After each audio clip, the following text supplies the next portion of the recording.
to Inviting Conversations, brought to you by Social Media Television. I am your host, Wade Meyer. Today we have with us Justin Roehm from Western and Southern Life. Welcome, Justin. Hey, Wade, how are you doing? I'm doing well. Thank you for joining us today. Oh, thank you for having me here, Wade. Today's subject deals with college loans. With today's economy, a number of people are going back to school. We've been reading about that in the papers. Yeah. A number of people also are using financial aid, whether they be grants, whether they be college loans. Yeah. And with college loans, I was curious, what percentage of college students are getting college loans these days? Well, I did some research on this, and roughly around 60%. Like, different sources say 55%, some sources say 65%, but I would say around 60%. Now, from my perspective, that's a pretty conservative number, but it's at least that. Okay. A lot of people, when they go for loans, may require a cosigner. Yeah. Do a majority of the people going for college loans need a cosigner? I would say the majority of the people do. That cosigner usually a family member, or who's normally a cosigner? Well, it's usually a parent, because the fact that the student hasn't built up enough credit themselves yet to purchase the loan. So the family member, usually the mom or dad, they have the credit built up, so they co-sign for their children because they want to see their children get education. What would be an average size for a college loan? Undergraduate, graduate, what are some of the statistics out there on the size of the loans? Well, again, I think these statistics are pretty conservative, but for undergraduate, it's somewhere between $12,000 and $15,000 for a 4-year bachelor's graduate. And for a graduate student, that's law, PhD, master's, JD as a lawyer. That's somewhere between $42,000 and up.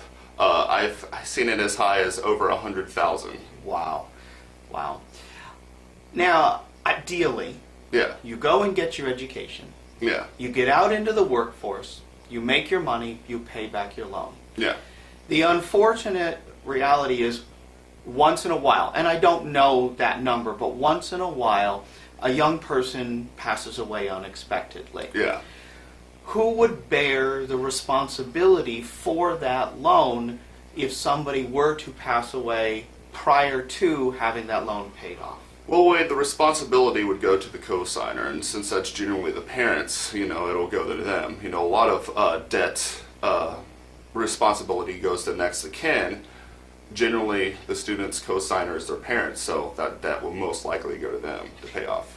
And is there something out there that would excuse that debt, or is that going to end up be the responsibility of the parents because they've co-signed it? There is no magic law out there that says if you're a college student and you pass away, your debt is expunged.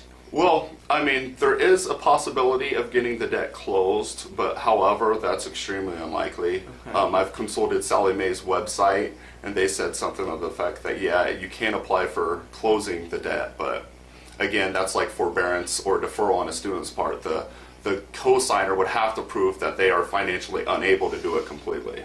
Which brings us to the real question here. You work with Western and Southern Life. Yes. And so your recommendation, my understanding, is that there are life insurance solutions available to take away that potential liability of the parents or any other cosigner, be it grandparent or something like that. What do you recommend for that solution? Absolutely, Wade, you're correct. There is a good solution. And that is life insurance. And a lot of people, especially younger people, don't think about that. But, they could take a small term life insurance that are, let's say their debt, they have to pay it off in 10 years. They can get a 10-year term, and let's say their debt is $30,000. They can get a $50,000 term life policy that'll cover their, not only their college debt, but their cost of death if they die too. And for $50,000 for somebody in their 20s and even lower 30s, that could be anywhere from $15 and $30 a month. Okay. And when you're putting it in perspective that they're paying like over $200, $300 a month to pay back their student loans, mm-hmm. that doesn't seem like a significant add-on to what they're already paying for their debt. Well, it's like any kind of insurance, whether it's health insurance, auto insurance, or life insurance, you hopefully don't have to use it too soon. Absolutely. But the cost of not having it could be significantly more. Extremely greater, especially for the parents. Yeah, in this case, for the surviving family member who's now riddled with a debt. So you can actually get a policy for a significantly low amount of money. Is it cheaper if you go at a younger age than at an earlier age?